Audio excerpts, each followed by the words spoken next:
নমস্কার, আমি সুশান্ত। রিভাইভ হেলথে আপনাদের সবাইকে স্বাগত।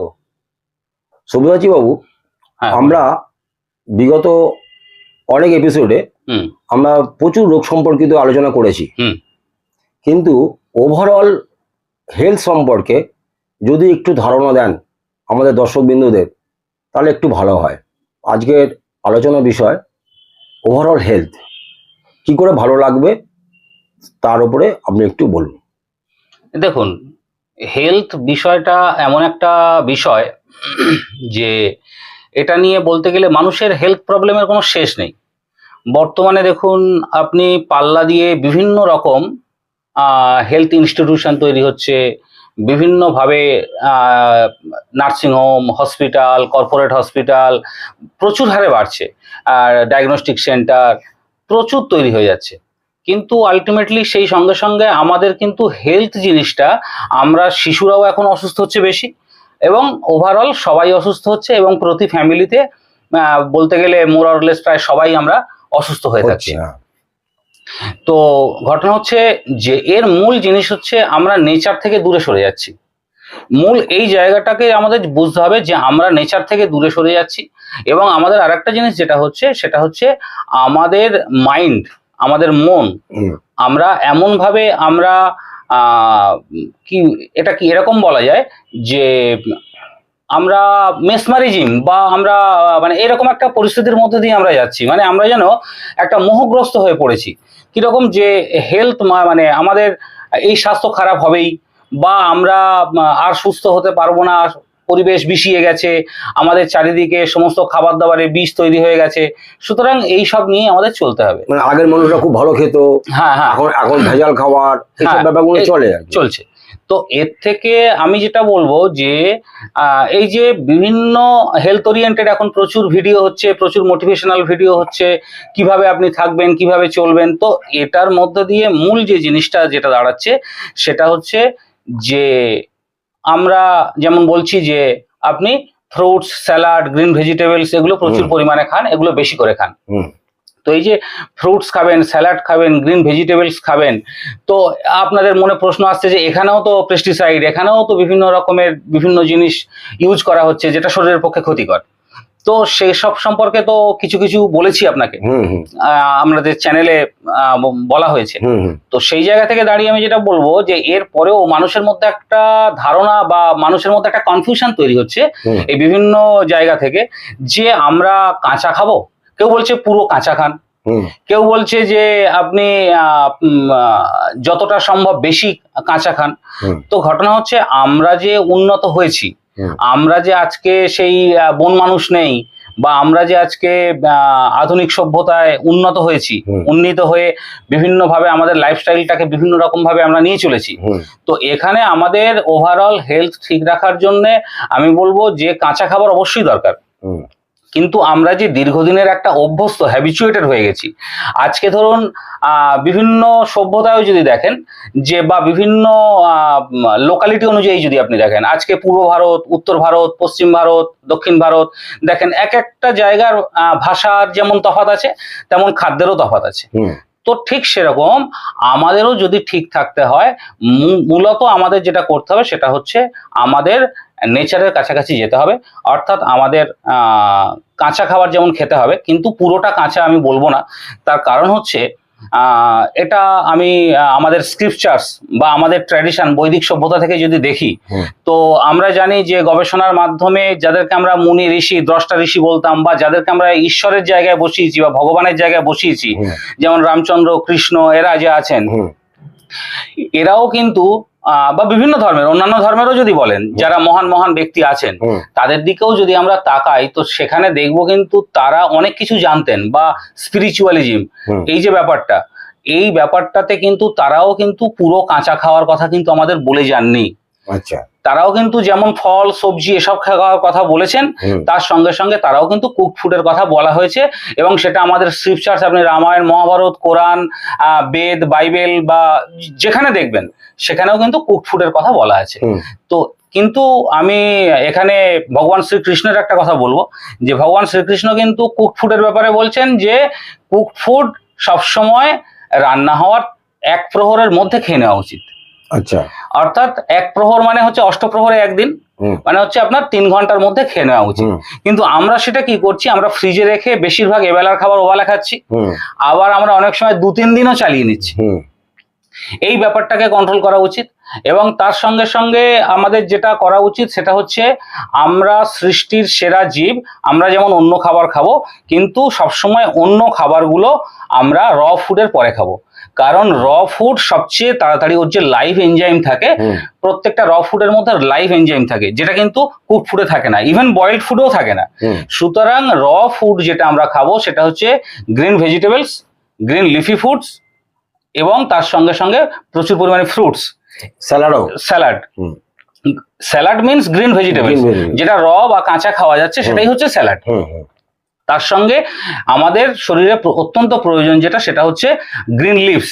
হুম এই গ্রিন লিভস, স্যালাড এবং প্রচুর পরিমাণে ফ্রুটস, হুম এবং সেটা আমি বলবো যে দুটো ভাগে ভাগ করে নিন, 50% 50%। হুম 50% এদিকটা রাখুন, 50% টেস্টের জন্য যেটা প্রয়োজন সেটাও খান, হুম এবং সেক্ষেত্রে আপনি যা খুশি খান, সেটা নিয়ে সমস্যা নয়। হুম। সমস্যা যেটা সেটা হচ্ছে এবার টাইমিং নিয়ে। এই টাইমিংটা বড় ফ্যাক্টর। সেটা হচ্ছে সূর্যোদয়ের পর থেকে আপনি খাওয়া শুরু করুন, হুম। আর সূর্যাস্ত পর্যন্ত খাওয়া শেষ করুন। হুম। এবং যদি খুব বেশি যেতে চান সেটা হচ্ছে সন্ধ্যে 7টা বা ম্যাক্সিমাম 7:30, 8টার আগে, আচ্ছা। 8টার আগে আপনার রাতের খাবার কমপ্লিট করুন। আচ্ছা। এবার কি হয় যে আমাদের শরীরে যখন আমি একটা টাইম, যে কোনো, আমার শরীরে একটা গাড়ি, একটা ইঞ্জিন হুম বা একটা কারের সঙ্গে তুলনা করা যায়। হুম সেখানেও ফুয়েল লাগে, এখানেও ফুয়েল লাগে। হুম। সেখানেও ফুয়েল অয়েল, এখানে ফুয়েল হচ্ছে ফুড। হুম তো এই যে ফুড, কিন্তু এমন কোনো গাড়ি নেই যে গাড়িটা আমি 24 ঘন্টা 7 দিন 30 দিন 365 দিন চালাবো, গাড়ির কোনো রেস্ট দেবো না এবং গাড়িটা ভালো থাকবে। সুতরাং আমাকে যেমন একটা গাড়ি চালাতে গেলে প্রতিদিন রেস্ট দিতে হয়, হুম তো আমি রাত্রি 11টার সময় 12টার সময় পেট ভর্তি করে খেলাম, হুম খাওয়ার পরে আমি ঘুমিয়ে পড়লাম, কিন্তু আলটিমেটলি কি আমি ঘুমাচ্ছি? মানে আমার শরীরে কি কোনো রেস্ট হচ্ছে? কেন না, আমি যখন খেলাম তাহলে আমার ভিতরের যে পার্টস গুলো, সেগুলো তারা কাজ কিন্তু করছে। কাজ করছে। তারা যদি কাজ না করে আমার ঘুম এমনিই হবে না। ঠিক। তো তাহলে আমার যদি ইনার পার্টস গুলো, একটা আমি হেভি ফুড খেয়েছি রাত্রি 11টার সময়, রাত্রি 12টার সময়, হুম আমি অনুষ্ঠান বাড়িতে পেট ভর্তি করে ভুই ভোজ খেয়েছি, হুম এবং তারপরে আমি এসে শুয়ে পড়লাম, হুম কিন্তু আমার বডির ভেতরের পার্টস গুলো কিন্তু কেউ রেস্ট পেলো না। ঠিক। তারা যখন রেস্ট নেবে 4-5 ঘন্টা 6 ঘন্টা পরে, তখন কিন্তু আলটিমেটলি আমি উঠে পড়েছি হুম এবং আমি আবার কাজের মধ্যে ঢুকে গেছি। হুম তো আলটিমেটলি কি হচ্ছে, আমার এই বডির ইন্টারনাল যে অর্গানগুলো আছে, এই ইন্টারনাল অর্গানগুলো অ্যাকচুয়ালি কোনো রকম ভাবে আমাদের রেস্ট পাচ্ছে না, এবং এটা কদিন, দিনের পর দিন, মাসের পর মাস, বছরের পর বছর এইভাবে আমাদের চলছে, এবং শেষে গিয়ে আমরা অসুস্থ হচ্ছি। আর তার সঙ্গে হচ্ছে আমাদের বডি এবং বডির মাসেলস এবং নার্ভ, এটা কিন্তু টোটালটাই আমাদের মাইন্ড স্পিরিটের উপরে চলে। মানে আমার মন যেমন ভাবে চলবে, এটা কিন্তু তেমন ভাবে চলবে। এই দুটো জায়গা, একটা হচ্ছে ফুড, একটা হচ্ছে মাইন্ডের স্পিরিট, হুম এবং তার সঙ্গে সঙ্গে হচ্ছে নেচারের কাছে থাকা, অর্থাৎ অ্যাবান্ডেন্ট অক্সিজেন গ্রহণ করা, হুম শরীরের অক্সিজেনেশন যাতে বাড়ে তার ব্যবস্থা করা, হুম এবং তার সঙ্গে সঙ্গে আমরা যেটা থেকে বিমুখ হচ্ছি সেটা হচ্ছে আর্থ কানেকশন। হুম এই আর্থ কানেকশন আমাদের শরীরের অত্যন্ত প্রয়োজনীয়, এবং এই আর্থ কানেকশন আমাদের কংক্রিটের লাইফে আমরা পাচ্ছি না। হুম সেটা বিভিন্ন রকম পদ্ধতি আছে, সেটা আগের ভিডিওগুলোতে বলেছি। হুম তো আর্থ কানেকশন আমাদের অত্যন্ত দরকার। যখন আমাদের শরীর একটা ইলেকট্রিক্যাল ডিভাইস, শুধু ইঞ্জিন বা গাড়ির মতো নয়, হুম তার সঙ্গে সঙ্গে একটা ইলেকট্রিক্যাল ডিভাইস, এখানে প্রচুর ইলেকট্রিক্যাল মেকানিজম চলে। এর আগেও বলেছি যে আমাদের শরীরে যা ইলেকট্রিসিটির প্রয়োজন হয়, যদি মানুষ আর্টিফিশিয়াল ভাবে সেই ইলেকট্রিক সাপ্লাই দিয়ে সেই কাজটা করতে চাইতো, হুম তাহলে 2.7 গিগাওয়াট ইলেকট্রিকের প্রয়োজন হতো পার ডে। আচ্ছা। সুতরাং সেখানে সেই যে ইলেকট্রিক ডিভাইস, সেটা যদি নিউট্রাল না পায়, হুম সে যদি আর্থিং না পায়, তাহলে সে একটা সময়ে ড্যামেজ হবে, খারাপ হবে, এবং সেইটা খারাপ হচ্ছে। সুতরাং আমাদের নেচারের কাছে থাকতে হবে। আলো জল মাটি বাতাস সাফিসিয়েন্ট, যেমন জীবজন্তু গাছপালা কীটপতঙ্গ সবাই প্রয়োজন, তেমন আমাদেরও প্রয়োজন। হুম তার সঙ্গে ফুড, এবং এই ফুডের সঙ্গে সঙ্গে গ্রিন লিভস, গ্রিন লিভস কিন্তু প্রচুর পরিমাণে আমাদের প্রয়োজন। এই গ্রিন লিভস যত বেশি আমরা ইনটেক করব, আমরা খাবো, হুম তত কিন্তু শরীরে, মানে এই যে ক্লোরোফিল, হুম। এই ক্লোরোফিল আমাদের অনেক অনেক কাজ করে। যেমন আমি যদি একটা উদাহরণ দিই আরো ক্লিয়ার হয়ে যাবে, যে আজকে পৃথিবীর যদি স্ট্রংগেস্ট অ্যানিম্যাল বলি হুম। তাহলে সেটা হচ্ছে এলিফ্যান্ট, হাতি। হুম। কিন্তু এই হাতি কি খায়? ও তো গাছপাতা খায়, মেনলি গ্রিনস। গ্রিন, হ্যাঁ। ঠিক, কখনো কখনো যেগুলো খায় সেটা হচ্ছে বিভিন্ন গ্রেনস বা বিভিন্ন ফ্রুটস, এগুলো খায়, কিন্তু আলটিমেটলি গ্রিন লিভস। হুম। হুম। তো গ্রিন লিভসের মধ্যে যেটা আছে সেটা হচ্ছে আপনার অ্যাবান্ডেন্ট ক্যালসিয়াম আছে, এবং শুধু তাই না, আপনার আয়রন থেকে শুরু করে ইচ অ্যান্ড এভরি জিনিস যেটা আপনার আমাদের শরীরের প্রয়োজন সেটা প্রচুর পরিমাণে আছে। সুতরাং আমাদের শরীরে green leaves, green vegetables, salad, fruits এগুলো প্রয়োজন। কুক ফুড একটু মিনিমাইজ করুন, অর্থাৎ আপনি 50-50 করুন, আপনার হেলথ ভালো দরকার। সুতরাং হেলথের জন্য আগে ভাবুন। সুতরাং আমার ভাবনাটা যদি আমি বদলাই যে আমার হেলথটাও ঠিক থাকা দরকার, তাহলে কুক ফুডটা আমি 50% করতে পারবো। হুম। আর যদি আমি ভাবি যে না, আমি কেন কাঁচা জিনিস খাবো, আমি শুধুমাত্র টেস্টফুল জিনিস খাবো, হুম। আমি এখানে একটা জিনিস বলি, যে আমরা চাইছি গুড হেলথ বা সাউন্ড হেলথ। তো ঘটনা হচ্ছে এই যে সাউন্ড আমরা যা চাই সেটা যদি পেতে চাই, তাহলে আমাদের যেটা করা উচিত সেটা হচ্ছে যা আমাদের ভালো লাগে না সেগুলো করা উচিত। ঠিক, যেমন যদি মানে যেটা যেটা জিভে খুব ভালো লাগবে সেটা কিন্তু শরীরে ভালো লাগবে না। শরীরে ভালো লাগবে না। ঠিক। যেমন আপনি যদি এটা দেখেন, বাচ্চাদের মোবাইল ঘাঁটতে ভালো লাগে, মোবাইলে গেম খেলতে ভালো লাগে, টিভি দেখতে ভালো লাগে, ঘুরতে ভালো লাগে, হুম। বেড়াতে ভালো লাগে, সেগুলো যদি বেশি করে তাহলে তার পড়াশোনা ভালো হবে না, ঠিক। তার ক্যারিয়ার তৈরি হবে না। হুম। একটা একটা ধরুন আপনি কোনো কাজ করেন, তো আপনার ধরুন আড্ডা মারতে ভালো লাগে, আপনার ধরুন আপনারও মোবাইল ঘাঁটতে ভালো লাগে, হুম। আপনার ধরুন বন্ধুদের সঙ্গে ঘুরতে ভালো লাগে, হুম। আপনি যদি সেদিকে বেশি টাইম এক্সপেন্ড করেন তাহলে আপনার কাজ হবে না। ঠিক। তাহলে যদি আপনার তাহলে টার্গেট নষ্ট হয়ে যাবে। সুতরাং এটা প্রত্যেকটা সেক্টরে এটা একদম বাস্তব, যে আপনার যেটা প্রয়োজন সেটা যদি আপনি চান তাহলে আপনাকে সেইগুলো করতে হবে যেগুলো আপনার ভালো লাগে না। আর যদি আপনার যেগুলো ভালো লাগে শুধু সেইগুলো করেন, হুম। তাহলে আপনি সেগুলো পাবেন না যেগুলো আপনি চান। ঠিক।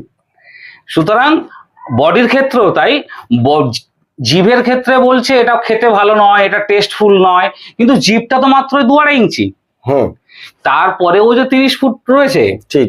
তো সেই জায়গার কথা আমরা ভাবছি না একবারও। ঠিক। তো সুতরাং সেটাতে কি ভালো লাগে, আপনি ধরুন পেট ভর্তি করে বিরিয়ানি খেলেন, চিংড়ির মালাইকারি খেলেন, আপনার কিন্তু অ্যাসিডিটি হবে আপনি জানেন, হুম। এবং তার জন্য আপনি অ্যাসিডের ট্যাবলেট, অ্যাসিডের আগে খেয়ে ক্যাপসুল নিচ্ছেন। আগে খেয়ে নিচ্ছেন, পরে খাচ্ছেন। হুম। কিন্তু ঘটনা হচ্ছে আপনি জানেন পেঁপে সিদ্ধ আপনার জিভে ভালো লাগে না, হুম। কিন্তু পেঁপে সিদ্ধ খেলে আপনার এটা হবে না। ঠিক।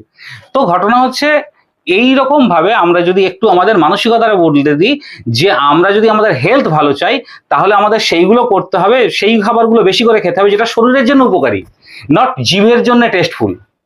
এবং আমার ভালো লাগার জন্য জিভের জন্য টেস্টফুল কিছু খাবার আমি খেতে পারি। সেই জন্য হিন্দিতে এটাকে আমরা এভাবে বলি যে अगर तुम वो चाहोगे जो तुम्हें चाहिए হুম। तो तुम्हें वो करना चाहिए जो तुम्हें अच्छा नहीं लगता। আচ্ছা। अगर तुम वो करोगे जो तुम्हें अच्छा लगता है तो तुम्हें वो नहीं मिलेगा जो तुम्हें चाहिए। চাইয়ে না, অ্যাকচুয়ালি কি আমি দেখেছি, বা আমরা সবাই হয়তো দেখেছেন, প্রকৃতিগতভাবে পশু পাখির যে খাদ্য অভ্যাস ওরা কিন্তু চেঞ্জ করেনি।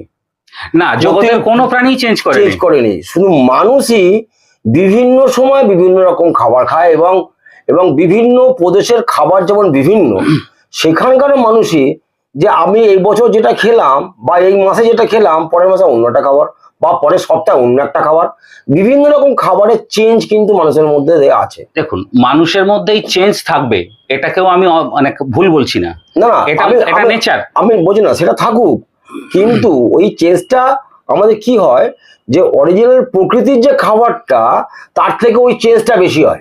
আর তাছাড়া আর একটা জিনিস, যখন আমরা বলছি মাংসাশী প্রাণী, বাঘ তো সারা জীবন মাংস খাচ্ছে, ভালো আছে, কিন্তু ঘটনা হচ্ছে তারা মাংসটা কি স্টেটে খাচ্ছে, র স্টেটে খাচ্ছে। হ্যাঁ, রস্টেডে খাচ্ছে, কিন্তু আমরা তো র স্টেটে মাংসটা খেতে পাচ্ছি না, না, আমরা কুক করে খাচ্ছি, আমরা কুকড করে খাচ্ছি, ওটা কেমিক্যালি চেঞ্জ হয়ে যাচ্ছে। তো ঘটনা হচ্ছে আমরা বাঘেরও একটা বললে একটা কথা বলি, বাঘেরও কিন্তু একটা ব্যাপার আছে, ওদের যখন শরীর খারাপ পড়ে ওরা কিন্তু ঘাস খায়, ওরা ঘাস খায়, বিড়াল কুকুর দেখবেন ঘাস খায়। তাহলে কেন ওরা ঘাস খায়? এরা কোন ইউনিভার্সিটিতে পড়েছে? কোন ইউনিভার্সিটিতে পড়ে? ঠিক আছে, ঠিক ঠিক। তো ওরা জানে যে নেচারের কাছে আমাদের আরো বেশি করে যেতে হবে, এবং গ্রিন আর গ্রিন ওরা বোঝে, কিন্তু আমরা বুঝি না। আর একটা জিনিস হচ্ছে ফাস্টিং। আপনি দেখবেন কুকুর অসুস্থ হয়েছে, বিড়াল অসুস্থ হয়েছে, আপনি খেতে দিন, খাবে না। আর আমাদের আমাদের দেখুন, মানুষের বমি হচ্ছে, হুম, তাকে দরকার হলে দুটো জায়গায় 4টে বমির ট্যাবলেট খাইয়ে কিছু খা, না হলে শরীর খারাপ করবে। হ্যাঁ কিছু খা, ঠিক। মানে একদিন না খেলে যেন বিরাট ক্ষতি হয়ে যাবে, মানে যেন আর বাঁচবে না, মরেই যাবে ও। এটা করা উচিত না, ঠিক। ঠিক আছে, এই জায়গাগুলোকে বুঝতে হবে। হুম। এই জায়গাগুলোকে বুঝে যদি ওভারঅল আমরা চলতে পারি, তাহলে আমাদের মেডিকেল প্রবলেম, খরচের জায়গা আমি আসছি না, মেডিকেল প্রবলেম, মানে দেখুন আপনার সাফিসিয়েন্ট টাকা থাকলেও হুম। আপনি ভাবুন, আপনার যদি একটা ডাক্তারখানায় যেতে হয়, একটা হসপিটালে যেতে হয়, সারাদিন নষ্ট। এবং শুধু আপনি নয়, আপনার সঙ্গে আরো একজন লোক যেতে হবে মিনিমাম, ফ্যামিলিও প্রবলেম হয়, ফ্যামিলিও প্রবলেম হবে। প্রবলেম হয়। আজকে ধরুন যারা ডায়ালিসিসে আছে, বাবা, তাদের সবচেয়ে বড় জিনিস, আমি ধরে নিচ্ছি সেই লোকটার ইকোনমিক্যালি স্ট্রং, হুম, কিন্তু তার জন্য একটা গাড়ি বরাদ্দ, একটা ড্রাইভার লাগবে, হুম, হুম, তার জন্য বাড়ির একজন লোককে দরকার, যে যেতে সমস্ত হবে। কাজ বন্ধ করে যাবে, যাবে। এরপরে খরচের ব্যাপারে আসছে। হুম, হুম, তো সুতরাং আপনার যদি টাইম বাঁচাতে চান, এবং বর্তমানে মানুষ চায় যে আমি কাজ করব, কর্মঠ থাকবো, হুম, হুম, সুতরাং সেই জায়গায় এটা করতে হবে। আর তার সঙ্গে যেটা সব শেষে বলি, সেটা যারা কিছু মুষ্টিমেয় মানুষ করে, হুম, কিন্তু আমি বলবো প্রত্যেক মানুষের কম বেশি করা উচিত, সেটা হচ্ছে বিভিন্ন ধরনের exercise, aerobic exercise, free hand exercise, এবং শরীর যেটা কর্মঠ থাকে হুম। সেটা করা উচিত। এই হচ্ছে ওভারঅল ভালো থাকার একদম একদম সুনির্দিষ্ট পন্থা। মানে যে করবে সে ভালো থাকবে, মানে এটা একটা ইউনিভার্সাল মেথড। মানে এটা এরকম না যে মানে কারোর ক্ষেত্রে এটা কাজ করলো, কারোর ক্ষেত্রে কাজ করলো না, সবার জন্যই কাজ করবে, সবার জন্যই কাজ করবে। ঠিক আছে দর্শকবৃন্দ, আশা করি আপনাদের ভালোই লেগেছে, আমার তো দারুণ লেগেছে। তা আপনারা আমাদের এই প্রতিবেদনটা দেখবেন, আমাদের চ্যানেলটা আপনারা সাবস্ক্রাইব করবেন, শেয়ার করবেন, কমেন্ট করবেন, আর আমাদের সাথে থাকবেন, সুস্থ থাকবেন। নমস্কার।